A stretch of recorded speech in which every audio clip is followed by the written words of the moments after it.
और उसका मंगल विवाह नहीं हो रहा। तो ये देवी भागवत में स्पष्ट कहा गया, देवी भागवत में वर्णन किया गया, देवी भागवत में वर्णित किया गया। और देवी भागवत में कहा गया कि आम का जो पत्ते होते हैं, आम का जो पत्ता होता है, आम का जो पल्लव होता है, उस आम के पत्ते पर हल्दी और सिंदूर, इन दोनों से स्वस्तिक का निर्माण किया जाए। देवी भागवत का संवाद है, बहुत ध्यान देना महाराज। जिन कन्याओं का विवाह ना हो पंचमी के दिन, नवरात्रे की कोई सी भी पंचमी, मतलब जो पंचमी तिथि पड़ेगी, कोई भी नवरात्र हो, चाहे वो 4 नवरात्र में से, चाहे वो पौष का हो, अश्विन का हो, चैत्र का हो, आषाढ़ का हो, किसी भी नवरात्र में आप कर सकते हैं। एक पान के पत्ते पर, एक ही पत्ते पर जो 2 स्वस्तिक बनेंगे, एक हल्दी का बनेगा, एक सिंदूर का बनेगा। बस अंतर इतना है, जो हल्दी का स्वस्तिक है उस पर कंकु के चावल अर्थात रौली के चावल, रौली कुंकू के चावल रखना है, और जो सिंदूर का है उस पर हल्दी के चावल रखना। इतना रखकर जिस लड़का लड़की का विवाह नहीं होता उसकी हथेली पर रखकर उसका नाम और गोत्र बोलकर महाराज उसको ले जाकर नीम के पेड़ के नीचे उसको रख दिया जाता है। मात्र 3.5 या 4 महीने ऐसे रहते हैं जिसके अंदर उस लड़का लड़की का विवाह पक्का हो जाता है। जिसका विवाह नहीं होता केवल उसी के लिए, जिसका मंगल विवाह ना हो रहा। आम के पल्लव में शिव का वर प्रदान है, आम के पल्लव में शंकर का आशीर्वाद, आम के पल्लव में शिव का आशीर्वाद। भगवान भूत भावन भूतेश्वर मेरे शिव, मेरे करुणा सागर मेरे शंकर, मेरे त्रिकालदर्शी, मेरे कैलाशी, मेरे भोलेनाथ स्वतः कह रहे हैं, अरे रति तुम रोती क्यों है, तुम्हारे रोने का कारण क्या है? प्रभु मेरे पति के साथ ये आम का पेड़ भी जलकर भस्म हुआ, आम का पेड़। भागवत जी किस किसने सुनी है? हाथ उठाओ जरा, जिन जिन ने भागवत जी सुनी है। आप लोगों ने सुनी है भागवत? रखिए हाथ। अगर आप लोगों ने भागवत सुनी होगी तो उसमें वर्णन आता है, तक्षक नाग डसने के लिए जब जा रहा था तब ब्राह्मण देवता जो जहर उतारना जानते थे उनको लेकर राजा परीक्षित के पुत्रों ने अपने दूतों को भेजा था लाने के लिए कि एक ब्राह्मण ऐसे हैं कि वो तक्षक नाग का जहर उतार सकते हैं, वो तक्षक नाग के जहर को समाप्त कर सकते हैं, तो आप उनको लेकर आओ। और वो तक्षक नाग का जहर उतारने वाले उस ब्राह्मण को लेकर जा रहे थे। तो सर्प ने विचार करा, तक्षक नाग ने कि बताओ ये तो गजब का काम कर रहा है, अगर ये ब्राह्मण पहुंच गया तो ये ब्राह्मण तो सर्प का जहर उतार देगा। तो सांप तक्षक नाग को ये चिंता लग गई कि मेरे को ही डसना है और मेरे जहर ये उतार देगा, और डसने भी एक ही बार है और मरना चाहिए परीक्षित, परीक्षित को श्राप लगा, अब करूं तो करूं क्या। तो सर्प ने विचार करा कि मैं एक रूप रख कर जाता हूं और इस ब्राह्मण की परीक्षा लेता हूं। सर्प रूप रख कर गया, भागवत आप लोगों ने श्रवण करी होगी। तो जब तक्षक रूप रख कर गया और उस ब्राह्मण के पास में जाकर पूछा कि ब्राह्मण देवता ये बताओ कि आप कहां जा रहे हो, तो ब्राह्मण बोला आपको नहीं मालूम, राजा परीक्षित को सांप डसने वाला है तक्षक नाग और मैं जहर उतारना जानता हूं। अच्छा आप जहर उतार दोगे? हां। तो किस लिए जा रहे हो? जहर उतारने के लिए। तो जहर उतारने क्यों जा रहे हो? तो कहा राजा है राजा, जब राजा का जहर उतारेंगे तो मुद्रा भी कितनी मिलेगी, आपको मालूम नहीं है क्या? अच्छा ब्राह्मण देवता इसलिए जा रहे हो? हाँ। पर उसको तो किसी संत ने श्राप दिया। अरे तो श्राप संत ने दिया है, हम ब्राह्मण हैं, हमारा कर्म है किसी को बचाना, तो हम तो बचाएंगे। अच्छा आप में इतनी सामर्थ्यता है कि आप तक्षक नाग का जहर उतार दो? अरे तक्षक नाग आकर अगर मेरे सामने खड़ा हो जाए और किसी को डस ले तो यह पक्का है कि मैं जहर उतार सकता हूं। अच्छा तो इतने में तक्षक नाग सामने बिल्कुल प्रकट हो गया और तक्षक नाग प्रकट होकर बोला बता ब्राह्मण किसको डसूं मैं? ब्राह्मण ने कह दिया तुम्हारी मर्जी पड़े उसको डसो। सामने एक पेड़ था, उस पेड़ को ब्राह्मण ने, उस तक्षक नाग ने डस लिया। अब तक्षक नाग ने उस पेड़ को डसा और डसने के बाद में वो पेड़ पूरा जल गया, पूरा जल गया। अब पेड़ तो जल गया पर ब्राह्मण जो था जिसको परीक्षा देना थी वो ब्राह्मण को यह नहीं मालूम था कि इस पेड़ पर एक संत बैठकर साधना कर रहा था, तपस्या कर रहा था, और जब वो पेड़ जला तो वो संत भी जल गया, संत भी जल गया। अब जब संत जल गया, ब्राह्मण ने हाहाकार की आवाज जब सुनी तो आंखों में जल भर गया। आखिर हुआ क्या? ये संत जल कैसे गया? तो कहा इसके जलने का कारण केवल इतना है कि अब आप जीवित करो, इस पेड़ को हरा भरा करो, इस पेड़ को हरा भरा कर दीजिए। और ब्राह्मण ने हाथ की अंजलि में जल लिया। हाथ की अंजलि में जल लेकर ब्राह्मण उस जल को पेड़ के ऊपर छीट रहे थे तो सबसे पहले ब्राह्मण ने यह मन में सोचा कि भोलेनाथ, शंभु, त्रिकालदर्शी है, कैलाशी, कृपा ऐसी करना कि सबसे पहले जो पेड़ पर जो संत बैठा था वो जीवित होना चाहिए, जो वृक्ष पर संत बैठा है वो जीवित होना चाहिए। हाथ का जल ब्राह्मण ने जैसे छोड़ा, छोड़ते से ही पेड़ भी हरा भरा हो गया और उसके ऊपर जो संत बैठे थे वो भी जीवित हो गए। जीवित हो गए तो तक्षक नाग को यह लगा कि इसने एक जले हुए पेड़ को जीवित कर दिया, वापस हरा भरा कर दिया, और इसने ऊपर बैठे हुए संत को वापस जीवित कर दिया। तो यह पक्का है कि मतलब ये तक्षक नाग का जहर, मतलब मेरा जहर राजा परीक्षित को उतार सकता है। तो तक्षक नाग ने अपनी बात को पलटा और पलट कर कहा, महाराज जी हाथ जोड़कर निवेदन करता हूं, जितना राजा परीक्षित के पुत्र आपको धन देंगे उससे 1000 गुना धन मैं आपको देता हूं।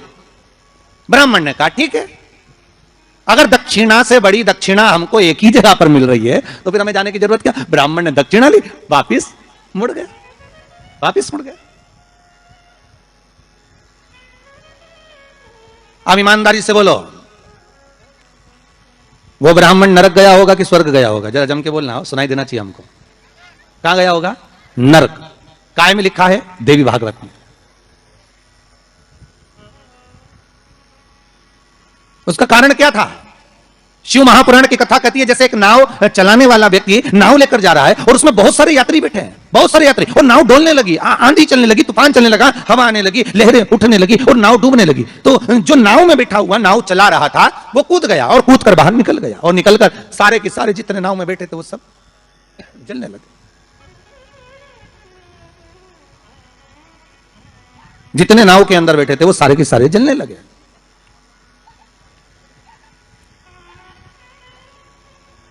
जब वो सारे के सारे पानी में डूबने लगे और पानी में नाव में जाकर सबकी सब जब डूब रहे हैं, सब मर गए, सारे के सारे जो नाव में बैठे थे, जो तैरना जानते थे वो बाहर निकल गए, बाकी के सब डूब गए। नाव चलाने वाला जब उसके प्राण छूटे तो उसको एक नरक नहीं मिला, कम से कम 94 नरकों में वो नाव चलाने वाला गिरा।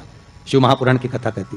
तो उस नाव चलाने वाले ने भगवान से पूछा कि मुझे इतने सारे नरक क्यों दे रहे हो? मैंने तो लोगों को गंगा से पार उतारा, मैंने तो रोज गंगा का जल पिया, मैंने तो रोज गंगा का स्मरण किया, मैं तो रोज भगवान का दर्शन करता था, मैं रोज गंगा से पार उतरता था, दुनिया के लोगों को मैं पार उतारने का काम करता था। तो भगवान ने कहा गलती केवल तुमने एक कर दी, तुमने अपने प्राण बचाए। अगर तुम 2 लोगों के भी प्राण बचाते बचाते मर जाते तो तुमको वैकुंठ मिल जाता, पर खुद के प्राण बचाए और दूसरों को मरने दिया, इसलिए तुमको नरक मिला, इसलिए तुम्हें नरक प्राप्त हुआ। शिव महापुराण की कथा कहती है जिस पर दुनिया को विश्वास होता है, दुनिया को जिस पर विश्वास है, जिससे औषधि देने वाले, दवाई देने वाले उन डॉक्टरों पर दुनिया का विश्वास टिका हुआ है। तो डॉक्टर का क्या फर्ज है? जैसे नाव चलाने वाले का फर्ज है कि बचाते बचाते भगवान करे भले तुम्हारे प्राण छूट जाते तो तुम्हें स्वर्ग मिल जाता। युद्ध के मैदान में सैनिक युद्ध करते करते मर जाता तो उसको वीरगति प्राप्त हो जाती, पर खुद के प्राण बचाने के चक्कर में आप दुनिया को धकेल दो, ये श्रेष्ठता नहीं।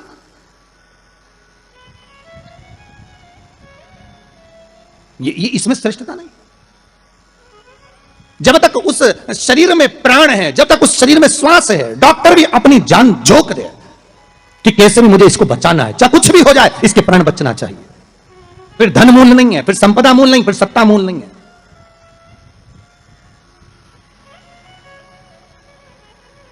वो नाव चलाने वाले को 94 नरक भोगना पड़े।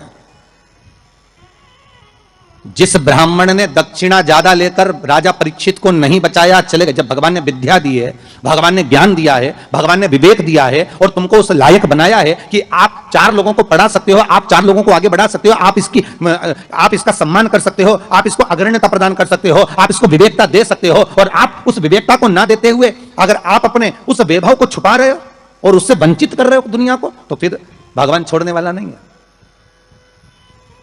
नरक भोगना।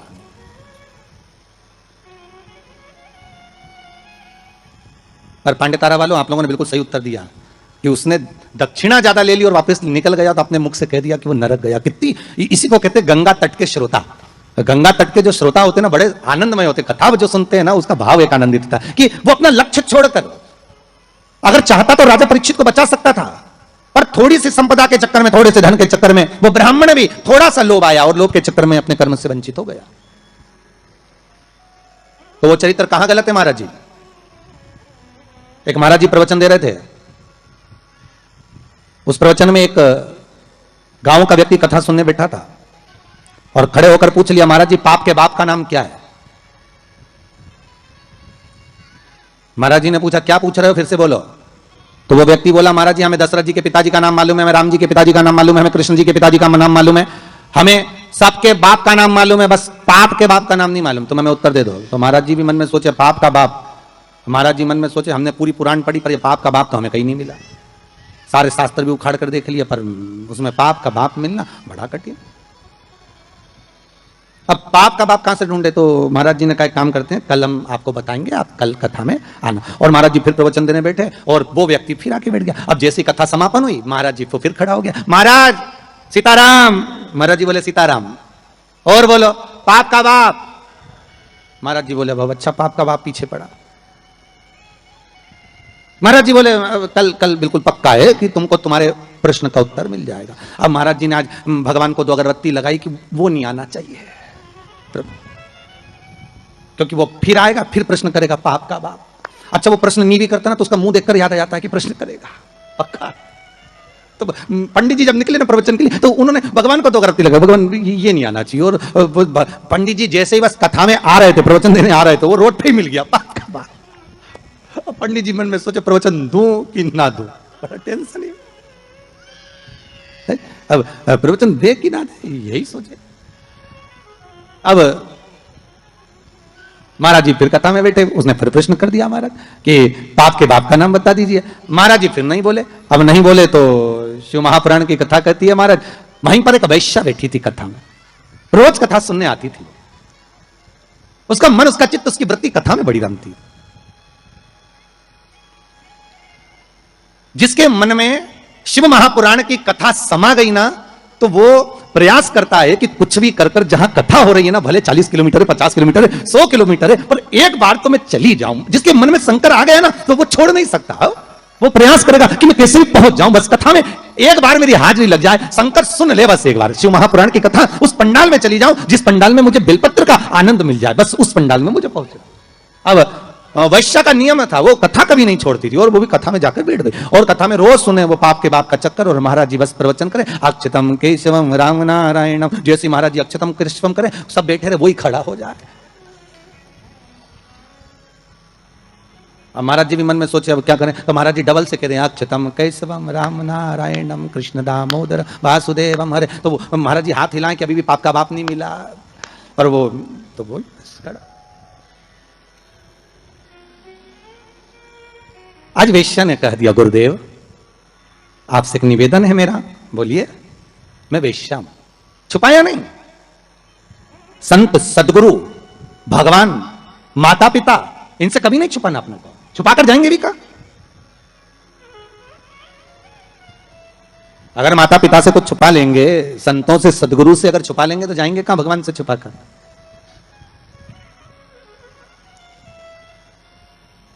वैश्या कहती है मैं वैश्या हूं। हो आपने हमारे पांव तो नहीं छुए? संत बोले। वैश्या ने कहा नहीं, बिल्कुल पीछे जाकर बैठ जाती हूं एकांत में, पर मेरा कुछ मन है आपसे कहने का, आप सुनेंगे हमारी बात? संत बोले क्यों नहीं सुनेंगे, हम तो संत हैं। बोलो क्या बात है? आप जब सुबह सुबह मंदिर जाते हो ना गुरुदेव, तो बीच में मेरा वेश्यालय पड़ता है, 2 मिनट के लिए आप पांव रख देंगे ना मेरे वेश्यालय में, मेरी जिंदगी सार्थक हो जाएगी। संत बोले हम और वेश्या के घर कभी नहीं आ सकते। ऐसे मूर्खों की तरह बात करती हो आप? संत को तुम्हारे वेश्यालय में बुला रही हो, अच्छा लगेगा कोई? वैश्या कहती आज तक कोई गुरु मेरे वेश्यालय में नहीं आया, केवल चरण रखना, चले जाना गुरुदेव। गुरुजी बोले राम राम राम सीताराम, हम नहीं आएंगे। गुरुजी चले गए कहते हुए वैश्या घर के बाहर रंगोली मांगोली डालकर वेश्यालय के बाहर बैठ